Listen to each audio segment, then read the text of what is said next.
functioning in the role of a mother. And being a mother, you expect to have that love and respect coming back at you. So if you're cooking, cleaning, and all the things I don't even like to do in the first place, right? If you're doing all those things throughout the weekend, you feel like you should have that respect from the children as a mother figure. From the Family Life Podcast Network, this is Family Life Blended. I'm Ron Deal.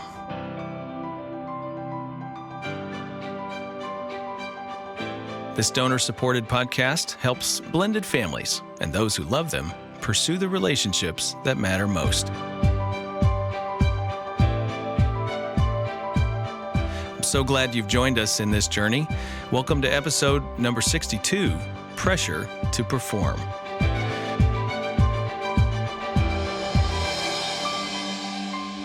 You know, some blended families are more recognizable than others. Some hold positions of leadership in a community or a business or a corporation. And people are watching.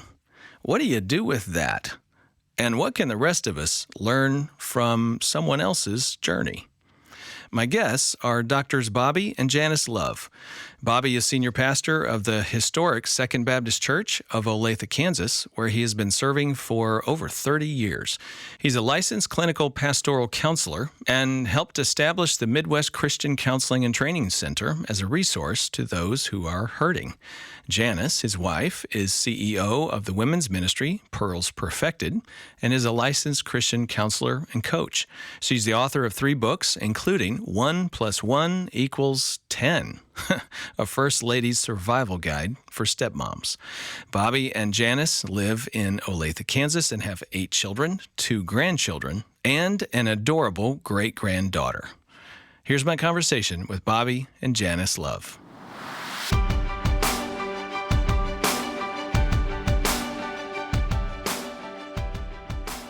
Janice, the title of your book is 1 + 1 = 10. Now, I'm not that smart, but I kind of know 1 + 1 is not 10. So would you explain that math for us, please? Yes, when I was trying to figure out how I was going to title this, I actually had a chapter in the book called 1 + 1 = 10, that 1, me, plus Bobby, equaled 10 people somehow. And so that was catchy enough to make people pick it up, right? Yes, exactly. So there's 8 kids between the two of you. Yes. When you got married. Bobby, how many did you bring to this combination? Well, the larger portion, I brought 6 to the equation. You were thinking big. All right, good. So you brought 6. Absolutely. Yeah. Janice I like to brought... say he donated 6 and I donated 2. Right. That's really great. Well, I'm really looking forward to talking through some of the content of your book, Janice. And the math works. By the way, around here, Family Life Blended, we kind of jokingly talk about the math of step-family living and the complexity that goes along with it. And there's also this thing we call the complexity multiplier, which means when you look at expectations, there's really even more than 10, right? Because you have an expectation of yourself as a mom and a stepmom. Your 6 stepchildren have an expectation of you as a stepmom. Your husband had an expectation of you as a stepmom. So if you take 10 times like 4, you know, that's how many expectations you're dealing with when you walk into the picture. That's math that really sometimes is a bit overwhelming for people. Oh, totally. I would probably add 10 to that since Bobby's a pastor. Absolutely. And we are going to talk about that. Speaking of pastor, I'm going to quote you, Bobby, because you contributed the foreword to your wife's book. Yes. And I read this. The very first paragraph, you say this: "It was not until I became one of them that I developed an appreciation and heightened sensitivity to the need of a new ministry that had not yet unfolded in my life. With over 2 decades of Christian ministry under my belt, I thought I had a handle on what families were going through when there was a divorce and maybe a remarriage, and the families with children were brought together. What I soon discovered," you say, "was an up-close and very personal reality check that exposed the truth of how admittedly wrong I was." Yes. I was struck by that. Tell me this. What were you wrong about, and what do you want ministry leaders to know about blended families? Well, first of all, Ron, I feel that what I was wrong about is that sometimes from the pulpit, we can make certain statements about what a family is and so forth and be very dogmatic about it and really not understand where individuals who sit in those pews every Sunday morning, we don't know what their story is. We don't know where they came from and what's going on. So we say things that are truthful, but the tone of it doesn't have any bearing or compassion with it. So that's kind of where I was coming from there. And then when it happened to me, those same statements that I've made really came home in a real meaningful way. You kind of found yourself pulling those words back into your mouth a little bit, Just trying to rewrite bit, them. Yeah. Can you give me some specific examples of maybe the before and then the after? Yeah, I think a prime example, Janice has one, the chicken chair. When you think about just the programming for children that are at the church, right? So you give rewards for attendance. So for instance, our kids went to 2 different churches. Me being formerly married to another pastor, our children went to 2 different churches. So our kids feel like they cannot receive the rewards and they're automatically identified, or they come to the forefront that we weren't here every week because we had to go to our dad's church. So when you just think about things like that, we don't really think about the fact that there are blended families in the church and they may have some of those circumstances going on. Or maybe they don't even go to church at all when they're at the other person's house. Yeah, that's an excellent example. And I just have to say to our audience right now, we actually have some tip sheets here at Family Life Blended. One of them is about how student ministries and children's ministries can make changes or adaptations to consider step families and children. And what you just said is one of those tips. And there are many others. That's a free PDF. Just reach out to us on our website at familylife.com/blended, and you'll be able to find some of those tip sheets. Yeah, I think it's great that you guys are in a position of ministry. And that's one of the things I want to talk about, because I think there's a lot of people who were in ministry and went through some situation in their life, commonly a divorce, and for whatever reason, they're never really allowed back into ministry, but they continue to have a heart for it. Many of them are listening right now. They're doing ministry through a small group for blended families, and they've found their way in there. But there are a few people like you guys in a position of leadership, senior pastor of a church who is part of a blended family. And I think that is so great because you bring this awareness to your teaching, to your counsel with people, that your eyes are open. I mean, and that's exactly what you were saying in the foreword. Your eyes have been opened, and there's a greater, what word would you use? A greater compassion? That's a good word, greater compassion, but I think also a greater perspective of what it means to go through a storm in your life, what it means to walk in those shoes, and what it means to kind of like second guessing yourself and then kind of going through that to get to a point where you feel like God can still use you. Because as you said earlier, in the church, divorce is not thought of in a positive light, especially if you're a senior pastor. It's tough. And, you say that there are a few people that go through that.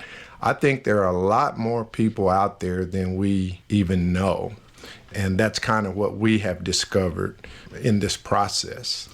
Yeah, because as I'm working with women and talking to pastors' wives, I kind of find out after the fact that they're actually a blended family. Mm-hmm. They try to, in a sense, cover it up, and we saw a lot of that. So when we started sharing our message, we saw people actually shy away from us, or we would hear things like, there's no such thing as blended in our household. Right. There's no such thing as step. We are, I love his children just as much as my own, so we don't use those terms in our household. And it was almost, it seemed like it came out in a way to tell us that what we were doing was not right. So they were just pushing it under the rug. And people were suffering because of that. So we just put it out there is what we had to do. And then we found that people started saying, you know what, I really appreciate this information. It changes it.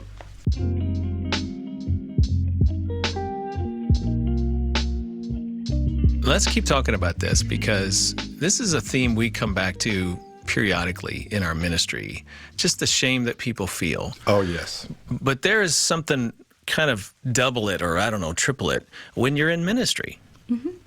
And people are looking at you to be a leader, and you're supposed to be all this, and, you know, the way we kind of celebritize people, often even in local churches, and all of a sudden there's all this pressure on you guys, and I mean, that's challenging. And I hear you saying there are more people in ministry in blended families, but they're hiding in the shadows because of that pressure, because of their shame or the judgment of others. It's a combination of all of that, and sometimes the structure of the church does not lend itself to be a place, if you will, that can heal and make people whole who are in that situation. You have a lot of deacons, you have a lot of other ministry leaders that go through this, but they have to either relocate, they have to, like you say, hide in the shadows dealing with this. And I think God wants us to be transparent. He wants us to be authentic.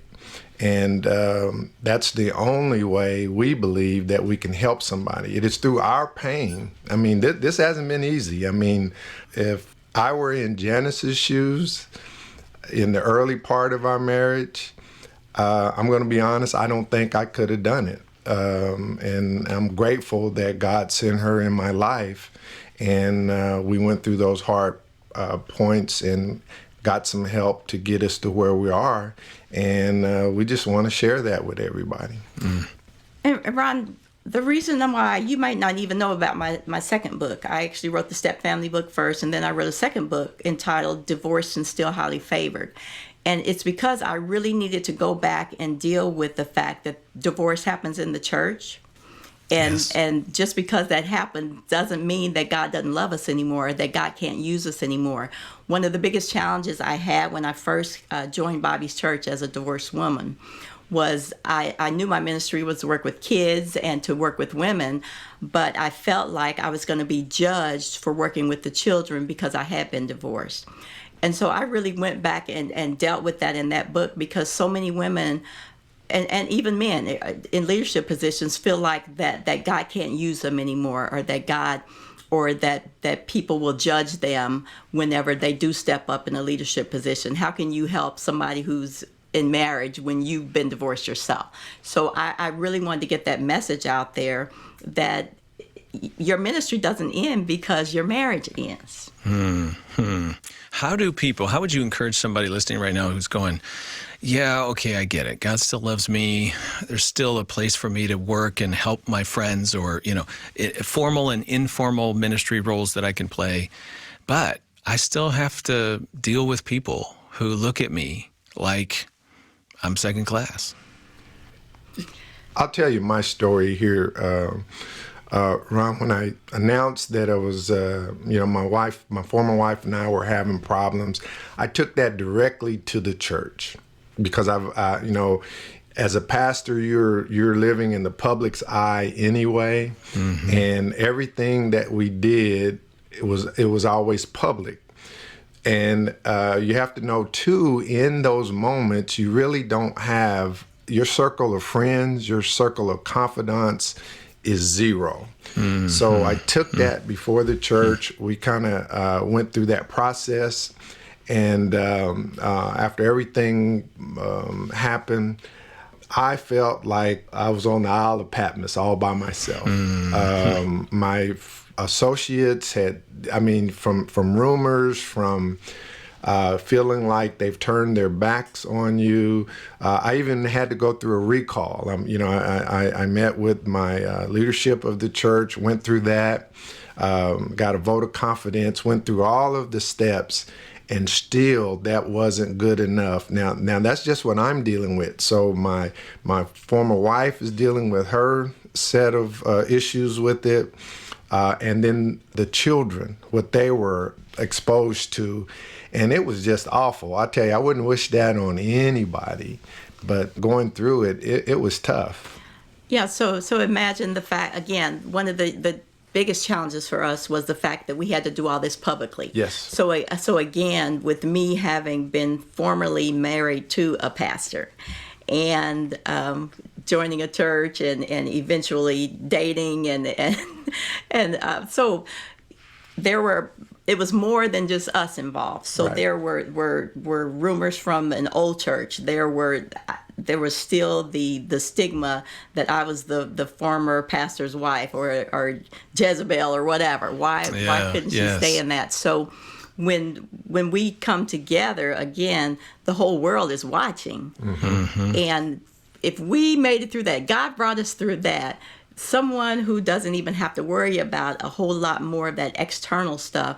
If God can bring us through that, Right. That's our clear message, is just stay on the path to where he has what he has called you to do. Stay on the path to serving him and let him pick up those pieces for you. And there's a lot of pressure in this. I mean, I don't know if you're not in ministry, you don't know. I've been in ministry my whole life. If your livelihood is tied to what's going on in your personal life, right? There are economic implications for how people are dealing with this. And if you got to move and go to another church, well, that might not be close to your kids. Like, I mean, it just goes on and on and on, how intertwined this is and the pressure of that. And Janice, you said it earlier, it's like your church is really another one of your children. It's a huge investment of your time and energy, and those relationships matter. And then here you are playing out this dating choice to get married, blending early process in front of the whole world in the fishbowl, where everybody's just kind of watching. And you when you run into some challenges and struggles, you realize they're watching, right? Mm-hmm. It's a difficult road to walk. Gosh, we can't understate that, overstate it, understate it. I think one of the darkest moments that I had was when I had a church vote. So, I've gone through, I've gotten a vote of confidence. I've met with various leaders. My denominational leadership was supportive in all the positions that I had. But yet that still wasn't enough for a group of leaders at the church. So I had to go through a recall, basically what you call a recall. And called in one of the denominational leaders to come in to preside over that meeting. And I was successful in that vote. Yeah, and you're still in the position that you're in now. Still there. Right. So, Still Ron, there. we actually dated for 4 months before Bobby proposed. Mm-hmm. And I think the reason why we married sooner than later was because of all the pressure. All eyes were on us, and we figured we could fight this battle together rather than separate. Because, again, you had the judgment on one side, judgment on another side, the actual following up and checking up is his car over her house. It was just crazy the way the things actually worked out. So we again went ahead and married right away. And once we figured out the Lord had blessed this union, and that might have been challenging for the children in a sense. Yeah, it was. But again, we, because of all the pressure, we felt like we needed to fight this battle together. Okay. All right, so let's talk about how people responded. So you got your church children, if I could say it that way, members of your congregation, and then there's the children. And so 4 months of dating, make an announcement. What surprised you in terms of those sets of people and their reactions? Ooh. Oh gosh. We had different reactions. So I had a small corner of friends that were very much supportive. And so the actual announcement, what happened was he announced that we were going to get married. And so typically after church, you're speaking to people. There was a certain group that avoided me, right? And then there was another group that embraced it. And a couple of them said, "You're one tough girl to give that a try." So there were mixed reactions, to say the least, and it doesn't sound like there was a lot of positive encouragement from your congregation? Not really. It was mixed. And for me, during this period of time, I'm kind of in a daze because I feel as though I'm fighting for my life. I'm fighting for my church. As you said, that is my livelihood. I'm fighting for my family. I'm fighting for Janice. And that was a tough time.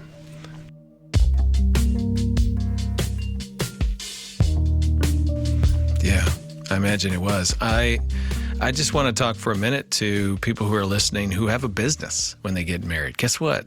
That's part of your children. Mm-hmm. You've got a lifestyle, you've got a community, you've got possessions and traditions, and all of those things are things we get emotionally invested in. Mm-hmm. And we care deeply about how people and community and circumstances respond and react to this new blended family. And sometimes you are in a position where you're in the fishbowl, as you guys are, and sometimes it's just you care about how those things react and respond. And sometimes people's initial reaction is good, sometimes it's not so good. And I think the message you guys would share with people that you've already said is trust that God is leading you and hold fast to the path and keep going. Mm-hmm. One of the things that helped us is that in the darkest moments, we decided that we were going to, Amos says that how can two walk together except they agree? And, we were bound together, and that gave us the focus. It was something that Janice had shared with me that really helped me, I think, more than she really knows. We were having a conversation after dinner once, and she says, babe, she says, why don't you do this? You focus on you. You don't have to protect me. I'm a big girl. I know how to handle myself, but you focus on what you need to get done and focus on the church. Don't even worry about me. That was such a huge load off because, as a pastor, you are very protective of your congregation, you're protective of your spouse, you're protective of your children. And to have her say that to me, that was worth silver and gold, $1 million. That gave me the wind beneath my wings to fight that battle. Yeah, that's good. I don't know, you remember that? No, I do remember that. And I had to say that because one thing God did for me was that he protected me through all of this, spiritually as well as mentally. Because again, I didn't hear all the rumors that were said behind the back. I didn't hear any of that. And I had been in the church serving, so I already had what I would call a fan club. I was working with the kids. His kids loved me. I was their Sunday school teacher. And so I already was doing things in the church, so it wasn't like somebody new was coming in that was going to try to change all these things. I was simply working in the church, doing what God created me to do. And he blessed that. But again, I didn't have the internal battle that was going on, that Bobby had going on. And so having that strength, I'm like, you take care of you, don't worry about me. Yeah, I know that we have some challenges with the kids and everything, but God's got me, so you take care of the church. The takeaway I want to highlight there for our listener is coming together as husband and wife, really supporting each other, talking through this, trying to be on the same page, walking together in strength, because you do have to face some, stuff that you can't control. Right. I mean, speaking of stuff you can't control, Bobby, a couple of your kids didn't come to the wedding. Right. I mean, I know that's symbolic of something, and I don't know if you know at this point what it was symbolic of, but that's hard. That's distressing for you. You feel like there's something pushing against the direction you want to go, which again reinforces the need for you to be together as husband and wife. Looking back, they didn't show up. I imagine there's been some conversations since then. What would you share with somebody listening right now who says, yeah, same thing, and I don't know what to do about it? I think the first part of that, you can take at the time that happened, really didn't understand it, wasn't pleased with it, but it happened. So, we went through it. But after the fact and you get some knowledge about step families, then you understand it. And I think Janice could talk more on that from the perspective, because we help families who go through this. Well, let me just share that we saved, when my ex-husband got remarried, we saved them a whole lot of trouble, right? Because of the experience we had. So one of the first things that I would suggest to somebody is you need to sit down and have a conversation with the other parent. We're getting married. Okay. And if the children are going to be involved, we would like for the children to be involved, because I think our challenge was the fact that there was no discussion with the mother, and kids felt like they were actually betraying their mother by coming to our wedding. They were excited about it, but then suddenly at the last minute, two of them said, "No, I'm not coming." But when they were protecting a relationship with their mom. Exactly. Yeah, that loyalty bind. Yeah, that was giving their blessing to us getting married, and betraying their mother. Right, and they were. She was clearly hurting on her side, and so they did not want to betray that, and we respected that, and it wasn't taken personally from my perspective, because I truly understood that. But again, we sure saved my ex-husband some troubles down the line. Yes. Bobby, did you eventually have a heart-to-heart conversation with those kids and maybe some of the others that were just kind of deer in headlights about the whole experience? I'm just wondering what kind of healing can take place after the moment is past. I think if you don't take it personally, and then you do have the heart-to-heart to understand what was going on, to understand their position, and it doesn't have to be confrontational, and I think that helps you move along. You got to take the personal hurt out of it. And the thing about step families, and you're well aware of this, Ron, they don't operate necessarily like the traditional family model. And having that awareness helps you have some empathy for what kids are going through in particular. That is a huge piece that we teach a lot around here. It doesn't necessarily mean you're going to stop making a decision you're going to make as a parent, but you might deliver it with a whole lot more compassion, or you might be more gentle in how you go about walking that decision out. And there will be some things that you back off of, that you decide to do differently because of an awareness of how it's going to impact the kids.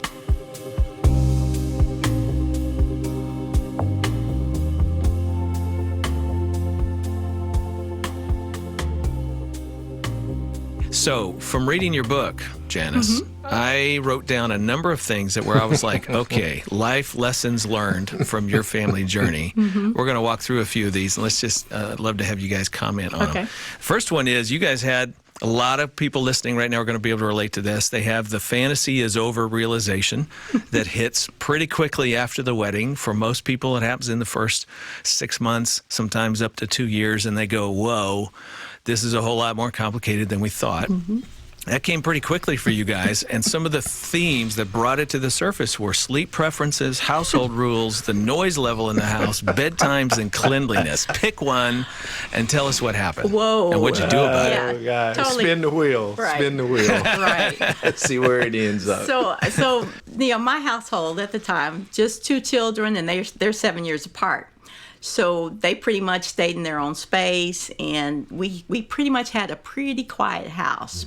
So upon marriage, our very first weekend, we had a household full of 5 children instead of 2. Now, and Bobby has a lot of boys. Right. And boys are noisy. Enough said. Enough said. They're all athletic and rambunctious, Yeah. So. I am a boy, and I had 3 boys. I got it. So the noise level goes from a 2 on a 10 scale to a what? 20. A 9 point? No, 20. 20. Yeah. A 20. And what are you guys doing about it? Looking at, like, Bobby's going, wait, what? This is normal. What are you talking about? But for you, Janice, was it like, What do I do? Well, yeah, for me, it was like, oh my gosh, Right. so we literally had to work our way up to the weekend because we had all our kids on the same weekend, right? Now, the challenge for Bobby was because he knew that I was kind of disturbed by all the noise, all the activity going on, he actually did something that we definitely wouldn't recommend anybody doing. He tried to discipline his kids to say, hey, when you're over here, you act like this, Right. or stop all that noise, that kind of thing. So he made that mistake, and we pay for it, definitely. But Bobby, why was it a mistake? Well, it's a deal because you want to be that drill sergeant. It's like when you go, when your kids are coming over, you give a whole list of do's and don'ts because you're trying to stabilize the environment, so to speak. So actually what you're doing is not allowing them to be themselves. And then it becomes, there's a lot of collateral damage down the line based on that. So, right. He's acting that way because of me. Right, exactly. He's Yes, I listening to mean, her. they're not dumb. They Exactly. know, hey, new rule, new woman yeah, in the house. Yeah, you wasn't like this before, Dad. You know. Exactly. Right. Exactly. And so that can create some resentment in their heart towards you as the boy. stepmother. I would, totally. towards Dad Yeah. you're catering to her, Right. and this is how things are going to be. Yeah. So was that just a little blip problem, or was that something you guys really had to work through? We had to work through it because one of again, many. I adjusted. Sometimes I'd be stir crazy, but it was just for 3 days, right? And we adjusted. And again, there were still some challenges in there, especially if there were some behaviors that we hadn't necessarily discussed about being different for our families. And then I kind of laid down, no, we're not going to have televisions on all night. Yeah. Yeah. Previously, I was a night owl, and your household operates a little bit different. Janice is on a more structured schedule, and her kids are being 7 years apart. The youngest daughter is on a structured She's independent. schedule, independent, if you will.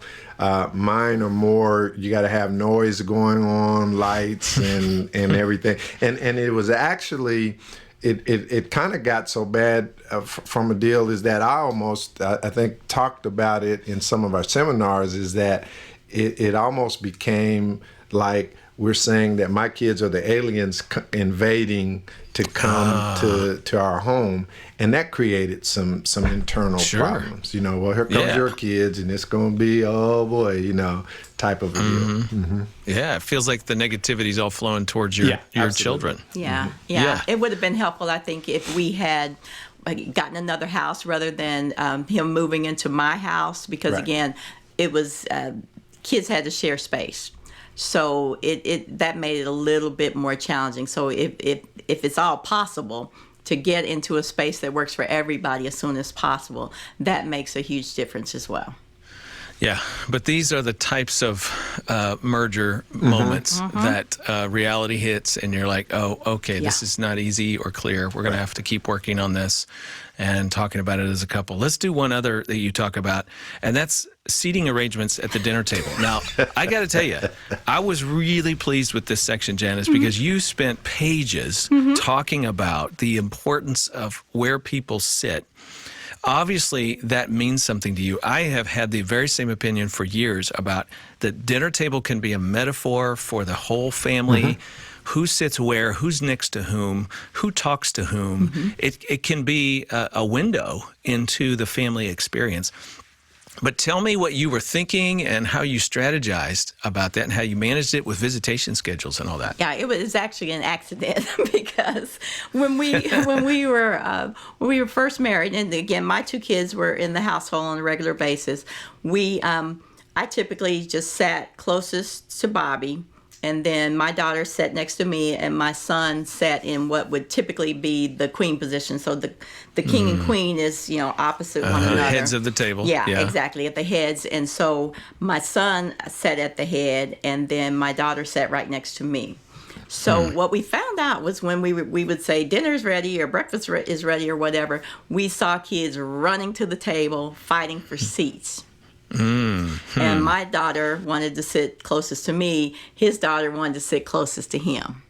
So we had to switch up and actually move some arrangements, actually label who's going to sit where, so that the one daughter who's Jamie, she was the one that didn't want any space between her and him. I couldn't fit through that space, right? So we always made sure that she sat closest to Dad so that she wouldn't be disrupting dinner, all right, having an attitude while we're trying to eat. That tended to work out. So we figured it out. Right. Seating arrangement makes a difference. And our meals became so much better once we figured out how to move people around. Again, knowing this is a metaphor for people's feelings, their need to be connected, they don't want to be displaced, who matters to whom, is Dad showing me attention? Is he showing that kid attention? Is he showing my stepmom attention? It's all wrapped up in where people sit. I think a lot of people just are not observant about this, and they just kind of let it happen. I think we ought to be intentional about some of this.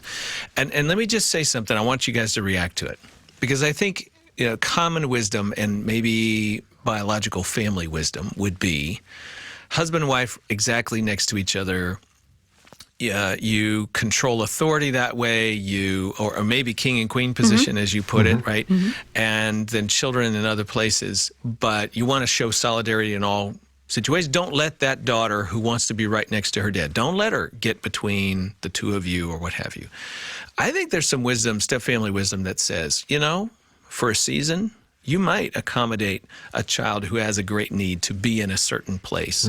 Because what they're asking for in that seat, by wanting that place, they're asking for importance and validation and somebody to reassure me that I haven't completely lost my dad. I haven't completely lost my place in this home. There's a whole lot that I have lost, but I haven't lost this. And I think that is worth being sensitive to in a child for a season, to allow them to find that reassurance. And then you can adjust seating positions with time. Give me your reactions to that. I think you're hitting the nail right on the head on that, because as you know, step families are formed out of loss, and what you just talked about would give the child the place of belonging. And sometimes we as parents make the error of trying to force things as we see them rather than let it be intentional. Plan it that way, and you'll get much more mileage in the long run than if you try to lay the law down. In my with my kids, I always practice if you will, a pecking order. The older took care of the younger down, and when we had this seating arrangement, that made more sense to us than not doing it. So yes, you got to be sensitive to that. What would you say? That's Janice? good. No, again, it made a huge difference, because suddenly we could have conversations at dinner rather than trying to navigate everybody's feelings. We could actually have real conversations. Again, our listener, hear that wisdom. Do you want to fight battles constantly? Or do you want to accommodate in order to be able to have moments where you can connect? I mean, it's a trade-off, maybe, but it has long-term payoff. So think it through. Be creative with that. Don't be rigid about how you think about dinner table seating.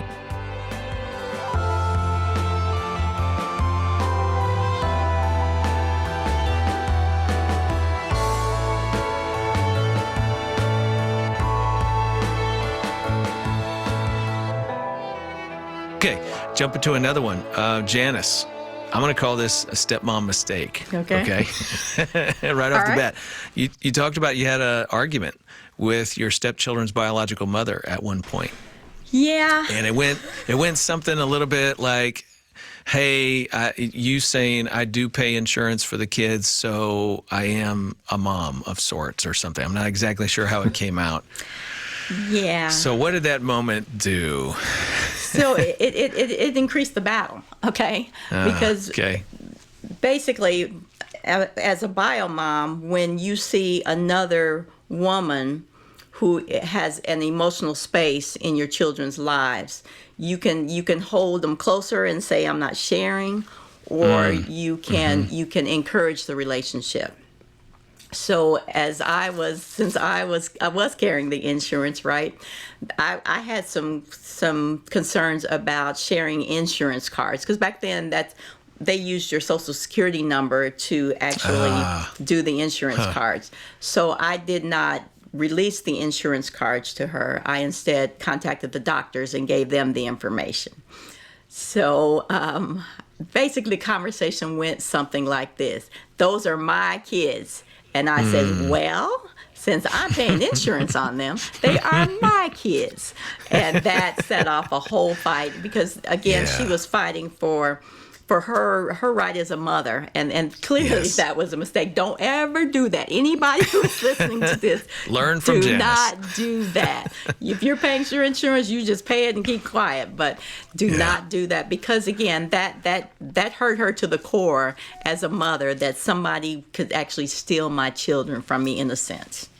You inadvertently raised her threat level about you. Totally. I can totally see how that led her to battle even harder, stronger, what that looks like, what she said to the children behind your back. Yeah. So how did you repair that? Well, I fixed it by, I tried, I'm probably an overachiever in that area, Ron, because I wanted to schedule a lunch where we could talk about, and I want to know what I can do to help you. How can I be a resource? I'm not trying to take over. I'm sorry for that. I'm not trying to take over. How can I be a resource? What do you want me to know about the children? What can I do, kind of a thing, to soften that. And did she receive that? Yes and no. Yes and no. I think she listened. Okay. But again, I think there was still this fear of that they would have too much fun at our house, or that they would want to be at our house more, and again, leaving her alone. So I'm not sure. I think that remained a fear for her, in a sense. Yeah. Let's just tell people that, that mistake leaves a residue of pain that is really hard to repair. And you did the right thing. You apologized. Right. You came back and said, let me define my role. I am not the mom. Right. You are, and that's what you could do. And, how she receives that, that's something she has to work through. Exactly. Now, know that affects the ex-husband, too, when that happened. So I got a little bit of that raft as well. Oh, yeah, you did. I'm sure you did. That triangle is very clear there. Oh, my goodness. Yeah. So you got to remember, whatever domino you push, it affects the whole equation. Everything is connected. Oh gosh. Yeah, so there was some conversations that we had that was not productive. Yeah, but what's great now is that my ex will actually verbally and say to Bobby on a regular basis, wow, I'm so glad that you and Janice married. You've been really great for the kids. Thank you for the support over the years. And part of that has to do with the fact that me and him made the decision to really do a good job of co-parenting. And we had discussions about everything. We planned all of our activities together, and we showed a presence for our kids. So whether it's a basketball game or a football game, we always showed up and showed that we could be in the same room together and all get along.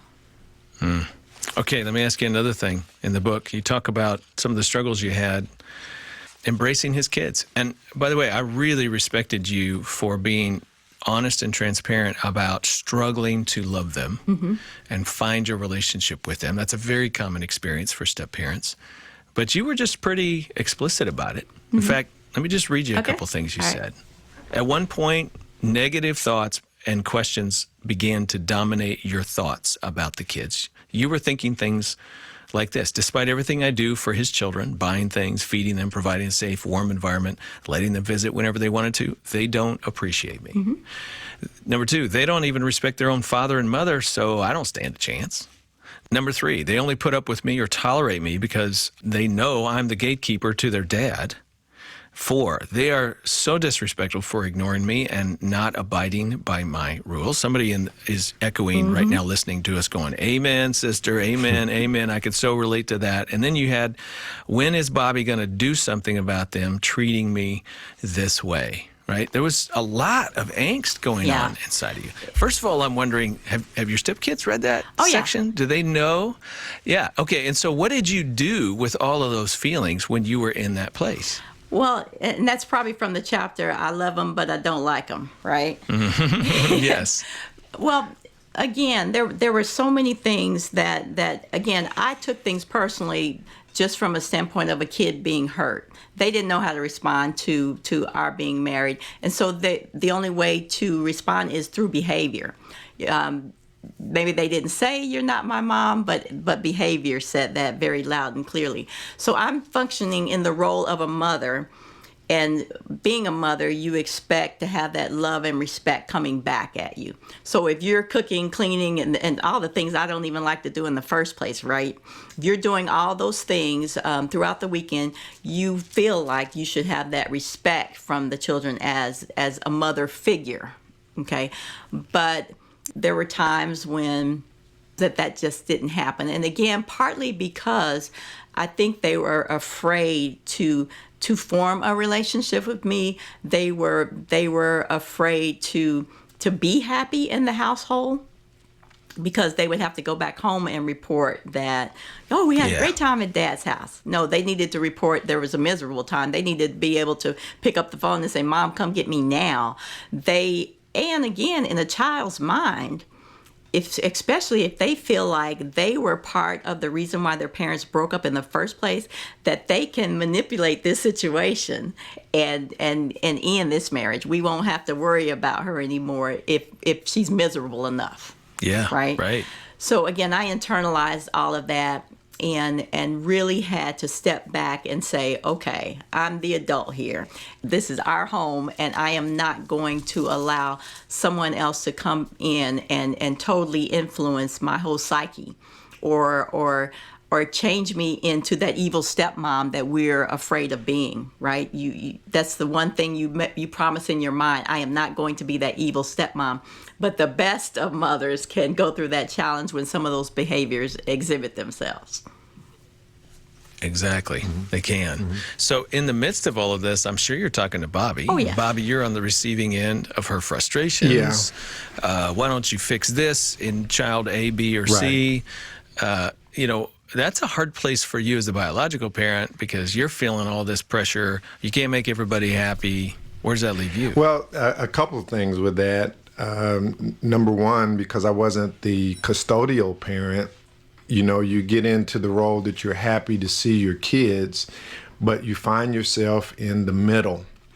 And I do want to echo something that you said. When Janice put that in the book, I did struggle with it. Number one, because as a pastor, public figure, you're always trying to guard your image. You're trying to guard and protect the things that go on in the family. And when she put that in the book, I really struggled with that, because I felt that it left me vulnerable. It showed a side of kids that weren't put in a good light. But what helped me with that is we had a conversation that if we're going to help people, we have to show our pain points and come from a place of authenticity and transparency. Now, I had to understand that this book is written in her voice. This is what she went through as a step. This is her story.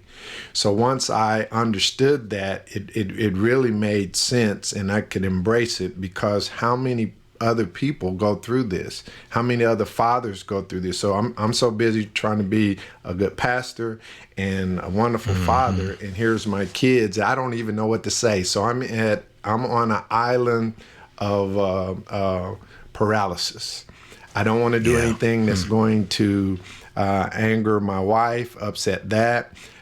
I love my kids, so I'm just paralyzed. And it was very difficult. Yeah. I think a lot of biological parents find themselves in that spot. They don't know what to do. Passive seems to be the lesser of all the evils. Yes. And yet that doesn't actually help move the ball down the field or change anything. So in hindsight, either one of you, looking back, like, what do you wish you had done? What have you learned to do as it relates to that bind?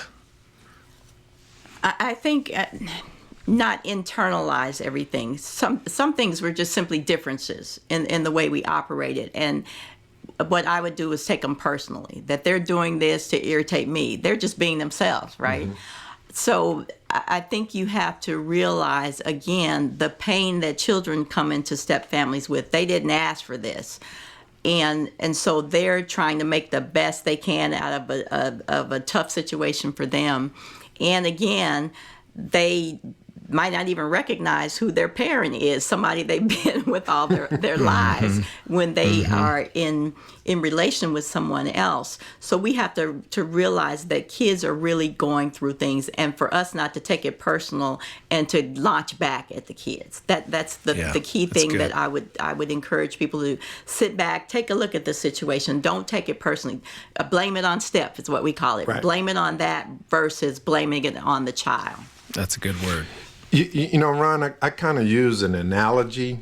You know, we all have known people who have had to have, you say, a kidney transplant, let's say. Once a match is made and the surgery has taken place, usually they have to prescribe an anti-rejection medicine because that new organ is not original. So it is in the step family. Janice and I were a match. We got together, we're functioning, but the rest of the body, our children, are saying, I don't know about this. I'm not liking this. So when we went out to get some training in this, we got the anti-rejection medicine to be able to help us in our family so that, you know, things may not be perfect, but it helps you and equip you to get through those moments.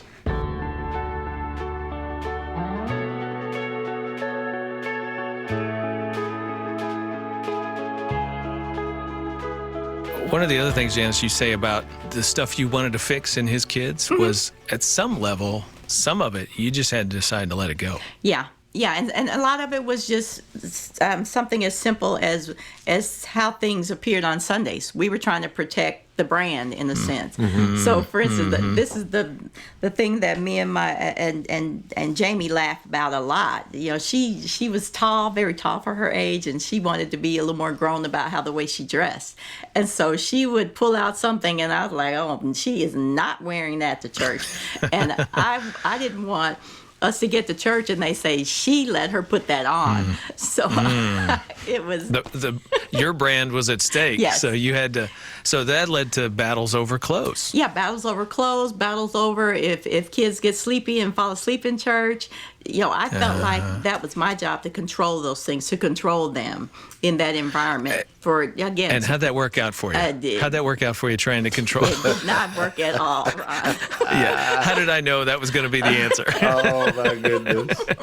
Yeah. Okay. So this is like that intersection of parenting your biological kids and dealing with the fishbowl of ministry. Everybody's watching, so you need perfection out of these kids. You need this because that reflects on you and the brand that you have as a family and the pastor. And gosh, there's no way to win that if you're trying to control somebody who won't be controlled. My guess is when you had to let that go, does that mean you had to just accept that certain people were going to judge and say things and do things? Did that also involve passing the baton to Bobby, his kids, his problem? No, I had to realize if they were doing that before I came in the picture, it wasn't a reflection of me. You know, and again, they had to be themselves. I could not change them, and trying to change them was, again, a big mistake, trying to, what I call, fix them, to not do some of the things that they had grown up doing just because they didn't agree with what I thought they should do. Now, I do want to say this, Ron, that's a two-way street. But again, this is her voice. because it puts my kids in a light that's maybe dimmer. So when you flip that coin, there are things that I may not could fix with her children. So as you go into that, it's a two-way street. So you pick your battles.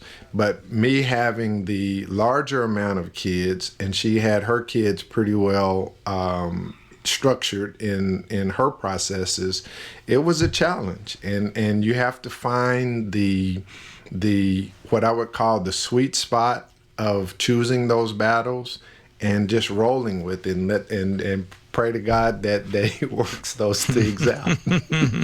Lots of conversation, Yes. lots of hard decisions. Find the sweet spot. Yes. I like the way you said that. Okay, one more. Janice, you got a whole chapter on forgiveness. Oh, yeah. It's called Forgive, Forgive, and Forgive Again. That made me think about Matthew 18 and Jesus' conversation with Peter. Lord, how many times should I forgive my brother if he comes to me? And 70 times 7. A whole lot more than you want to forgive him is kind of what Jesus is saying. What did you guys have to learn to forgive and forgive again? I think for me, it was forgiving those things that were done out of hurt. And again, once again, not blaming the children or blaming Bobby for any of the challenges that I was having. Just realizing that those were not necessarily intentional, that they were done out of hurt. And you can forgive that because you know what it's like to be hurt. I had experienced hurt from my side, so it was easier to look at it from that standpoint. What somebody did out of the fact that they were hurt you can forgive that because it was not intentional. I think for me, Ron, on a broader scale, I had to learn the difference between forgiveness and disappointment from a church perspective. Because when a family, especially a pastoral family, you grow up with a group of people, they see you, you're their leader.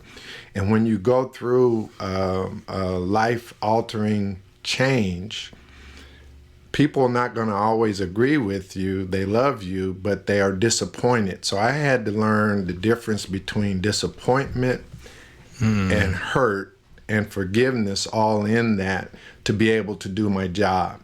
And I think as time went on, I was able to do that and really mended some fences with some of the leadership at the church. Some of those individuals came back. We're still good friends now, but it wasn't always that way. But I think when I got into that position of understanding the difference, that made that so much better. And we're in a better place. Right. And Ron, the piece that we haven't really discussed is the fact that in the midst of, before I actually published the book, Bobby's former wife passed away. And so I had to take on a whole new role with his children from a standpoint of healing and trying to be a surrogate mother figure for them.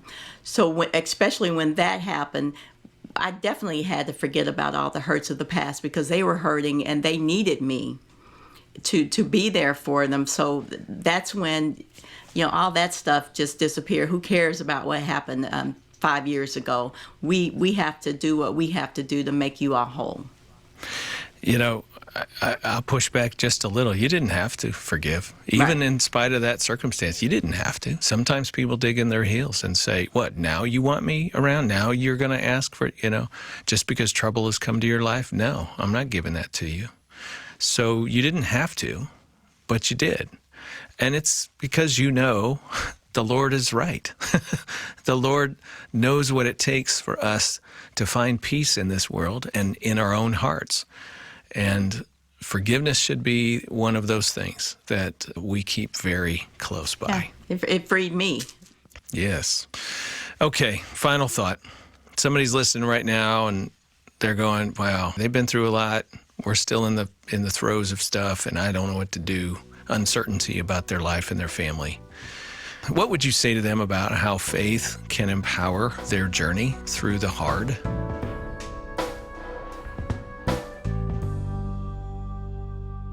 We will hear their response to my question in just a minute.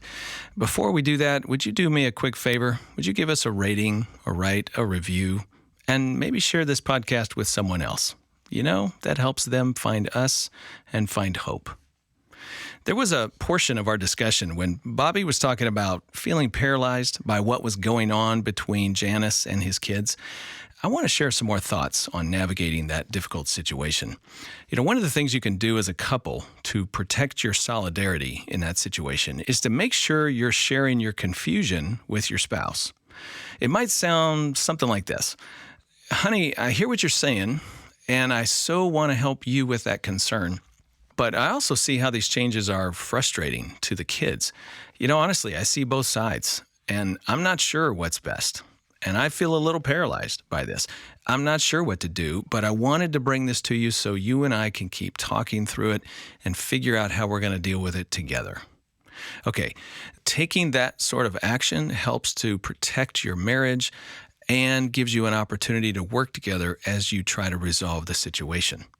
There's another thing that biological parents can do, and this one does not involve talking, but taking action. Try to move emotionally toward both your children and your spouse. We talk about this a lot in this ministry. Find some time to hang out together. Invest in each of those relationships, not so much to talk about the problems, but to just let your presence be known to them. They need to feel that you're still close to them. Often in this situation, for example, stepchildren and stepparents are sort of competing for connection with the biological parent, the spouse. So give them some of your time, some of your presence in order to reassure them. But here's the catch. This should be separate time, especially during seasons of distress. Let it be separate time. Don't ask them to share this focus time with each other and with you. No, separate it out. Spend time with a child that affirms that child. Then have separate time and space for your spouse. Here's what you're trying to accomplish. You're trying to reassure them of your involvement and your presence. That helps calm their fears. It helps step people be more willing to get along with each other. And let me just tell you, this is not a quick fix. There's no 30-day money-back guarantee with this strategy. You got to give it some time. You got to remain persistent with it. But I think you find it just might help. If you'd like more information about my guests, you'll find it in our show notes, or you can just check it out at the Family Life Blended podcast page at familylife.com/blended podcast. And while you're there, make sure you check out everything Family Life has for your marriage and family. Our division, Family Life Blended, has the world's largest collection of articles, videos, resources, and books for blended families, like The Smart Step Family, like the book Dating and the Single Parent, and my upcoming book, Preparing to Blend, which is for engaged couples. That book releases in September of 2021. Check out everything we have at familylife.com/blended. Again, the show notes will tell you how. If you haven't subscribed to our podcast yet, boy, we would love for you to do that. You can get this through the Family Life app, Apple Podcasts, Stitcher, Spotify, YouTube, or wherever you get your podcasts. Just search Family Life Blended. Let me just remind you that coming up this fall is our Summit on Step Family Ministry. That's an equipping conference that helps pastors and lay couples alike understand more about step family living and what your church can do to impact others in your community. We'd love to have you join us. Visit summitonstepfamilies.com for all the information you need. Now, before we're done, let's hear from Bobby and Janice how faith can empower us through uncertainty.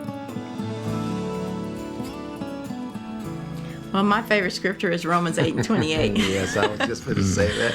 That all things are going to work together for good. If you love God and He has chosen you for a purpose, all things are going to work together. And that's something that I had to keep in mind through everything that we've gone through in our lives. I mean, from a blended family or even from a divorce perspective, that God picked up those pieces, he dusted them off, he fixed them up, and as a result, they're there to bless other people. So again, it might not even be for you. It might be for that next person, but God will bring you through it so that you can tell your story. And again, it might again be for that other person that needs to be blessed, that to know that they can hold on, they can get through this, that they are going to be successful. You know, one of my scriptures out of the Psalms is, it is good that I've been afflicted. And, when we go through our things, we learn from that. We learn how to depend upon God. Then it further says that, that I can teach others, basically how to lean and depend upon God. So I think through our struggles, it hadn't been easy, didn't happen overnight. But I think we're in a much better position now to be a blessing to others because life is going to happen. And when it happens, you need resources. You need someone who has been through it to give you hope that hang in there, you can get through it. But you got to have a plan. You got to have some resources. You got to have faith. And most of all, you have to love each other.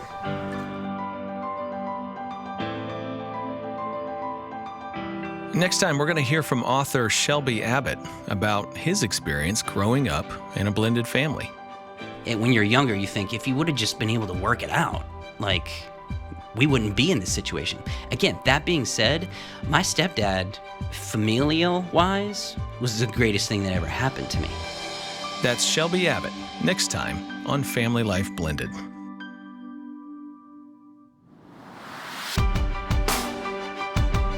I'm Ron Deal. Thanks for listening. And thanks to our Family Life Legacy partners for making this podcast possible.